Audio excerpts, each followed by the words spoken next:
Olá, meus irmãos e irmãs, sejam bem-vindos ao canal Vinícius Siqueira. E se você ainda não é inscrito aqui no canal, se inscreva aqui no canal e não esqueça de ativar o sininho das notificações. Todos os dias são postados vídeos abençoados aqui no canal, para te abençoar. Vamos a mais uma palavra do Senhor. Capítulo 15, Nenhuma palavra torpe. Dom Gossete. Nenhuma palavra torpe saia da boca de vocês, mas apenas a que for útil para edificar os outros, conforme a necessidade, para que conceda graça aos que a ouvem. Efésios 4:29. Esse texto é uma ordem taxativa direta a todo crente.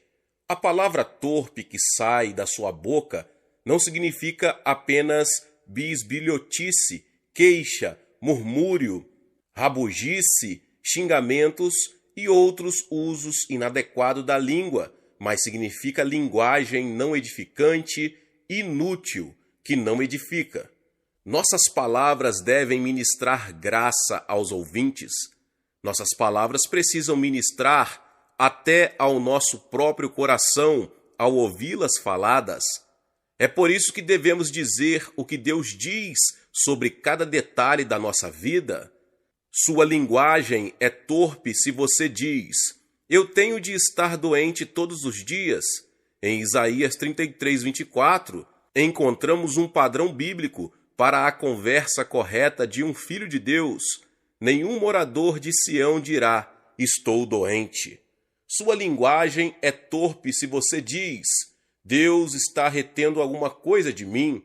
Em Salmos 84:11 lemos a promessa: o Senhor Deus é sol e escudo, o Senhor concede favor e honra, não recusa nenhum bem aos que vivem com integridade. Jesus disse: se vocês permanecerem em mim e as minhas palavras permanecerem em vocês, pedirão o que quiserem e será concedido. João 15:7.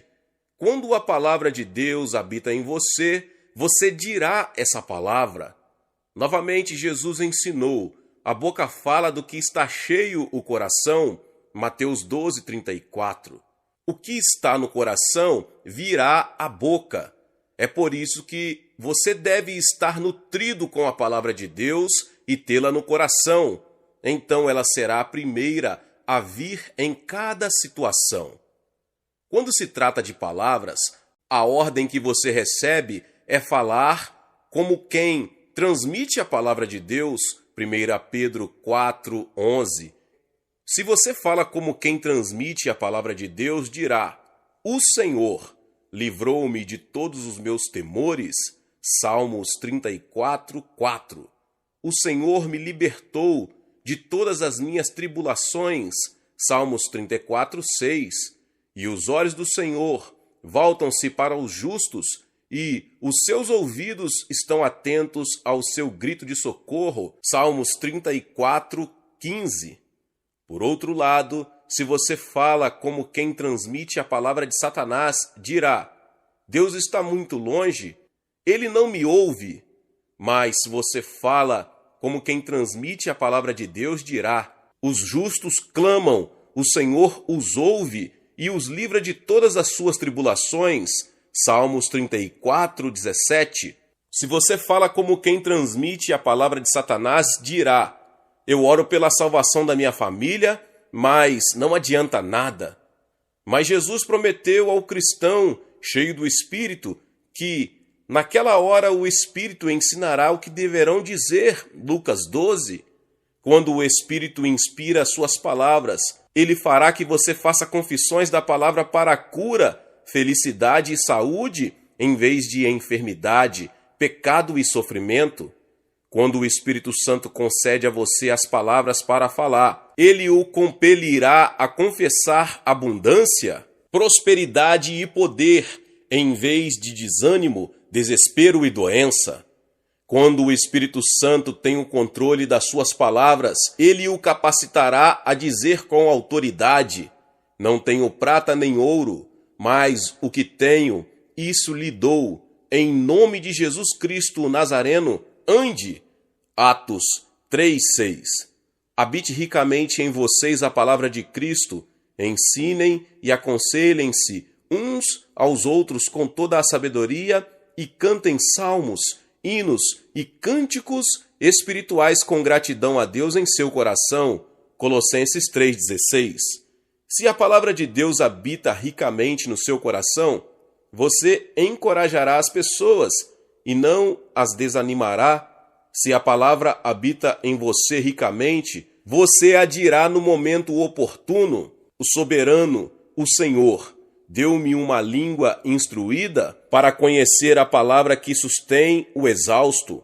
Ele me acorda manhã após manhã, desperta meu ouvido para escutar como alguém que está sendo ensinado.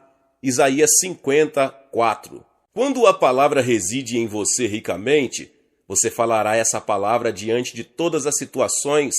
Leo Harris, da Austrália, disse: é muito difícil e quase impossível acreditar no que Deus é para você, se você continuamente falar sobre as coisas que estão contra você. Duas declarações mais poderosas são: a língua tem poder sobre a vida e sobre a morte, Provérbios 18:21, e do fruto da boca enche-se o estômago do homem, o produto dos lábios o satisfaz, Provérbios 18:20. Citando Leo Harris novamente: assim, vemos o poder tremendo nas palavras que pronunciamos. Nossa língua determina ou vida ou morte, cura ou doença, vitória ou derrota. Nossas palavras enchem-nos da mesma forma que a comida que comemos. Mais pessoas estão doentes por causa das palavras que falam do que por causa do que comem. Alguém disse: as úlceras estomacais não são causadas pelo que você come, mas pelo que está comendo você. O que diremos? O que você diz? Você diz que Deus é por você? Você declara as promessas de Deus? Suas palavras concordam com a palavra de Deus? A Bíblia é rica em promessas para você, as palavras de Deus para abençoar sua vida. Isso é o que Deus diz. Mas o que você diz?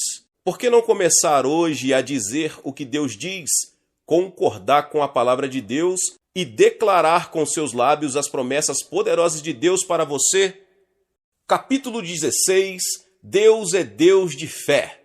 E.W. Kenyon. Eu nunca soube o porquê da fé até ler Hebreus 11:3. Pela fé entendemos que o universo foi formado pela palavra de Deus, de modo que aquilo que se vê não foi feito do que é visível. Então, num relance, eu compreendi o segredo de Gênesis 1:1. No princípio, Deus criou os céus e a terra. Como ele criou? Pela palavra de fé, ele disse: haja. Gênesis 1:3. Ele criou com palavras. Jesus conhecia o segredo das palavras. Ele curou enfermos com palavras, ele ressuscitou mortos com palavras, acalmou o mar com palavras, aquiete-se, acalme-se, Marcos 4:39. Pedro curou o doente usando o nome de Jesus. Paulo expulsou demônios dizendo: em nome de Jesus Cristo, eu ordeno que saia dela. Atos 16:18. Eles usaram palavras que nasceram da fé, foram palavras de fé. Tornamo-nos filhos de Deus, participantes de sua exata natureza, ao agirmos com palavras. Tornamo-nos homens e mulheres de fé quando usamos palavras de fé e produzimos resultados de fé. Fé em minha fé. A primeira vez que essas palavras me ocorreram, elas me assustaram. Comecei a me avaliar e a me perguntar: como é isso de as pessoas não terem fé em sua própria fé? Elas têm fé em minha fé. Entenda bem, eu recebo carta de pessoas de muitos países distantes pedindo oração. Por quê? Porque elas não têm confiança em sua própria fé. Por alguma razão, não acreditam em si mesmas. Elas não creem no que Cristo fez em seu favor ou quem elas são em Cristo. Não se acham suficientemente boas, nem consideram sua fé forte o suficiente. Elas estão familiarizadas com todos os seus fracassos e fraquezas, aceitam toda a condenação vinda do púlpito, estão sempre dispostas a crer em qualquer coisa contra si mesmas, como sua indignidade, sua inaptidão, suas fraquezas e sua falta de fé. Aqui estão alguns fatos. O Pai não tem favoritos.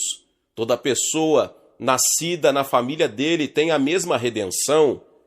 Ela foi redimida da mão de seu inimigo, que foi vencido por ele pessoalmente. Ela pode dizer: ele foi entregue à morte por meus pecados e ressuscitado para a minha justificação. Romanos 4:25. Portanto, ela pode dizer confiantemente: pois ele, Cristo, me resgatou do domínio das trevas e me transportou para o reino do seu Filho amado, em quem tenho a redenção, a saber, o perdão dos pecados. Colossenses 1, 13 e 14. É uma redenção pessoal, completa, do domínio do adversário. Cristo foi o seu substituto. Quando Jesus reduziu Satanás a nada e o destruiu de sua autoridade, foi você em Cristo que fez aquele trabalho. Cristo agiu em seu lugar. Ele o fez por você. Você pode dizer: em Cristo eu venci Satanás. Eu o despi de sua autoridade. E quando Jesus ressuscitou dentre os mortos, eu ressuscitei com ele. Colossenses 2,15. Além disso, você pode dizer confiantemente: todavia, Deus, que é rico em misericórdia, pelo grande amor com que me amou, deu-me vida com Cristo quando ainda estava morto em transgressões. Deus me ressuscitou com Cristo e com ele me fez assentar nas regiões celestiais em Cristo Jesus. Efésios 2, 4 ao 6. É quando você toma o seu lugar e começa a assumir os direitos e privilégios que recebeu de Deus. Você tem a mesma vida eterna que Jesus teve. Quem tem o Filho tem a vida. 1 João 5,12. Você tem o Filho, portanto tem a vida. Ora, você pode dizer: eu recebi Jesus Cristo como meu Salvador. Eu o confessei como meu Senhor. Deus me concedeu vida eterna, sua própria natureza. Agora eu sou uma nova criação, criado em Cristo Jesus, e tenho a capacidade de Deus para realizar as obras que foram preparadas tempos antes para que nelas eu andasse.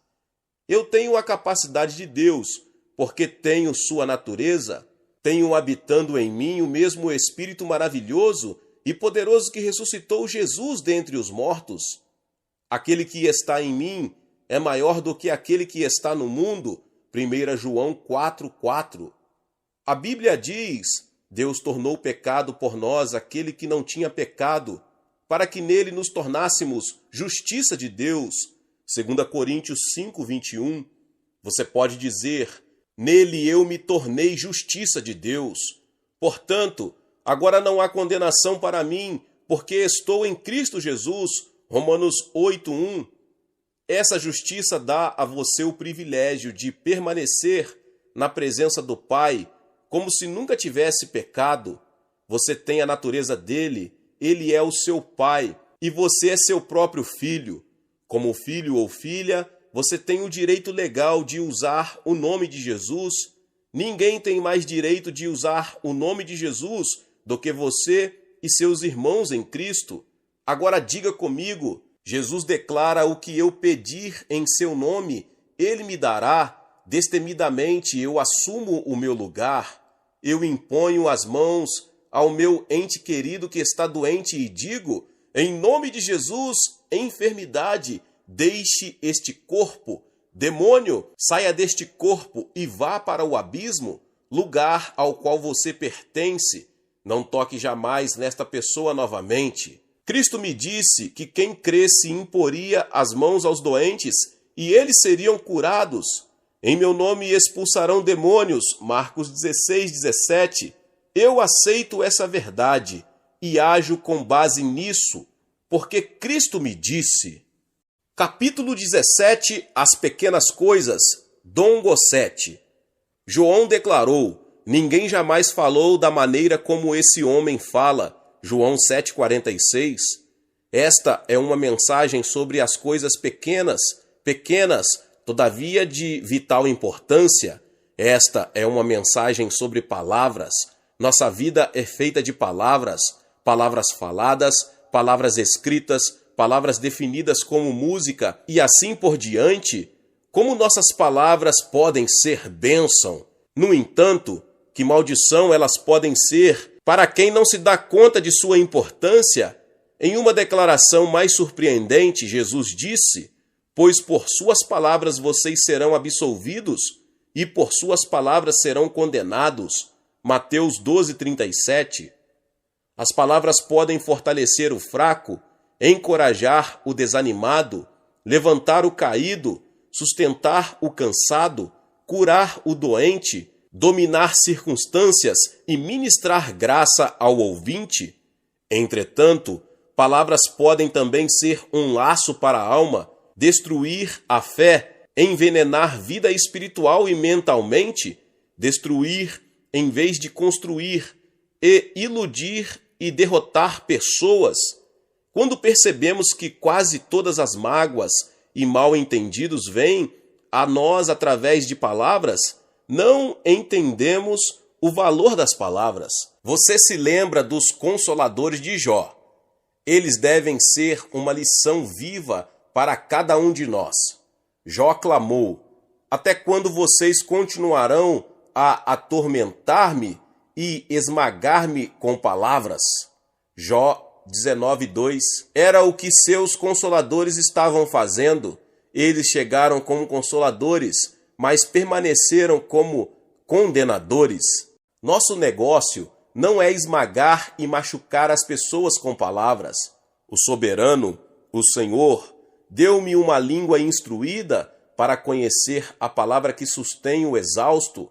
Ele me acorda manhã após manhã, desperta meu ouvido para escutar, como alguém que está sendo ensinado. Isaías 50:4. Na vida e no ministério de Jesus, vemos o profundo efeito e o poder das palavras. Bem no início de seu ministério, suas maravilhosas palavras se destacaram. Quando ele foi a Nazaré, leu as Escrituras no livro de Isaías e anunciou sua missão divina, as pessoas falavam bem dele e estavam admiradas com as palavras de graça que saíam de seus lábios. Lucas 4:22. Elas estavam tão admiradas pelo fato de não falar como os escribas e fariseus, como alguém que tinha autoridade. O Dr. Kenyon escreve estas palavras muito úteis e profundas. O crente que está sempre confessando seus pecados e suas fraquezas constrói fragilidade, fracasso e pecado em sua consciência. Se pecamos ao confessar, ele é fiel e justo para perdoar os nossos pecados e nos purificar de toda injustiça. 1 João 1:9. Tendo feito essa confissão, jamais a referiremos novamente. Tampouco é história passada, porque a história pode ser relembrada. É como se ela jamais tivesse existido. Jamais devemos nos lembrar ou lembrar o Senhor das nossas falhas ou dos nossos erros passados.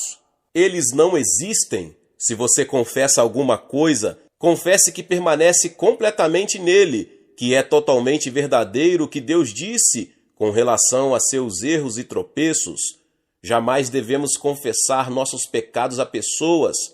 Podemos ter de pedir perdão por eles, mas devemos sempre esquecê-los. Jamais fale a alguém sobre suas fraquezas ou seus erros e falhas passadas. Quem o ouvir não os esquecerá e às vezes poderá fazer você lembrar deles. Se for contar a alguém, conte-os para o Senhor e depois esqueça. Capítulo 18. Minha lista nunca mais. Dom Gossete. O Senhor me introduziu pela primeira vez no ministério de rádio quando eu tinha somente 21 anos, em 1951. Ele reafirmou aquele trabalho no ministério de rádio em 1961, quando novamente entrei num ministério diário de rádio. Depois, em 1962, ao ministrar aos nossos queridos amigos indianos em Fort Rupert, na Colômbia Britânica, Deus me chamou decisivamente para um extenso ministério de rádio. Nessa época, eu era apenas um provinciano, locutor de rádio, mas Deus, de repente, me chamou para ser uma voz nacional e internacional para Ele através do rádio. Que prazer foi obedecer a esse sagrado chamado e ser usado por Deus para compartilhar a mensagem do Evangelho com 89 diferentes países. Além desse chamado reafirmado do Senhor para o ministério de rádio, tive uma grande visitação do Senhor enquanto dirigia reuniões em Longview, Washington. Estive lá durante 5 semanas, ministrando 2 vezes por dia e tendo um encontro com Deus em comunhão pessoal durante muitas horas suaves, sozinho em meu quarto. Lá em Longview, o Espírito Santo me levou a um tempo de grande estudo da palavra sobre os importantes tópicos de confissão. O poder das minhas palavras em relação ao que eu receberia do Senhor, superando confissões negativas e permitindo que a palavra de Deus prevalecesse. O Senhor falou ao meu coração enquanto eu lia estes versículos em Malaquias. Você tem dito palavras duras contra mim, diz o Senhor. Malaquias 3:13. Vocês têm cansado o Senhor com as suas palavras. Malaquias 2:17. Eu considerei como minhas palavras tinham sido duras contra o Senhor e quanto eu o havia cansado com minhas palavras. Ele me disse que minhas palavras não estavam em harmonia com sua palavra e que eu estivera falando sobre minhas lutas financeiras e outros fatores negativos, mais do que havia confessado sua palavra vencedora. Novamente, ele lidou comigo com as Escrituras. 2 pessoas andarão juntas se não estiverem de acordo. Amós 3:3. Entendi que, para andar com o Senhor em termos financeiros e num ministério frutífero, eu deveria estar de acordo com sua palavra. Então, um dia, ele me levou a escrever as palavras que revolucionariam minha vida e, posteriormente, a vida de milhões de outros que leriam essa revelação. Eu o chamei de minha lista nunca mais. Número 1, nunca mais vou confessar. Eu não posso, porque tudo posso naquele que me fortalece. Filipenses 4:13. Número 2, nunca mais vou confessar carência, porque o meu Deus suprirá todas as minhas necessidades, de acordo com as suas gloriosas riquezas em Cristo Jesus. Filipenses 4:19. Número 3, nunca mais vou confessar medo, porque Deus não nos deu espírito de covardia, mas de poder, de amor e de equilíbrio. 2 Timóteo 1:7. Número 4, nunca mais vou confessar dúvida e falta de fé, porque Deus me concede de acordo com a medida da fé. Romanos 12:3. Número 5, nunca mais vou confessar fraqueza, porque o Senhor é a força da minha vida. De quem me recearei? Salmos 27:1. E o seu Deus resistirá com firmeza. Daniel 11:32. Número 6. Nunca mais vou confessar a supremacia de Satanás sobre minha vida, porque aquele que está em mim é maior do que aquele que está no mundo. 1 João 4:4. Número 7. Nunca mais vou confessar derrota, porque Deus sempre me conduz vitoriosamente em Cristo. 2 Coríntios 2:14. Número 8. Nunca mais vou confessar falta de sabedoria, porque eu estou em Cristo Jesus, o qual se tornou sabedoria de Deus para mim. 1 Coríntios 1:30. Número 10. Nunca mais vou confessar enfermidade, porque pelas suas feridas fui curado. Isaías 53:5. Além disso, ele tomou sobre si as minhas enfermidades e sobre si levou as minhas doenças. Mateus 8:17. Número 10, nunca mais vou confessar preocupações ou frustrações, pois lancei sobre ele toda a minha ansiedade, porque ele tem cuidado de mim. 1 Pedro 5:7. Número 11, nunca mais vou confessar servidão, porque o Senhor é o Espírito, e onde está o Espírito do Senhor, ali a liberdade. 2 Coríntios 3:17. Meu corpo é o templo do Espírito Santo. Número 12, nunca mais vou confessar condenação, porque agora já não há condenação para os que estão em Cristo Jesus. Romanos 8:1. Eu estou em Cristo, portanto estou livre de condenação. Meus irmãos e irmãs, chegamos aqui ao término do capítulo 18, fizemos uma sequência do capítulo 15, 16, 17, 18, 4 capítulos abençoados desse livro tão abençoado. Então, se você ainda não é inscrito aqui no canal, se inscreva no canal e ative o sininho das notificações. Todos os dias são postados vídeos abençoados aqui no canal para te abençoar. Deixe também o seu like e não se esqueça de compartilhar esta palavra. Compartilhe nas suas redes sociais, com seus contatos. Vamos alcançar um número maior de pessoas, abençoando mais pessoas para o reino. Amém? Nos vemos nos próximos vídeos, dando continuidade ao que Deus está falando aos nossos corações. Amém.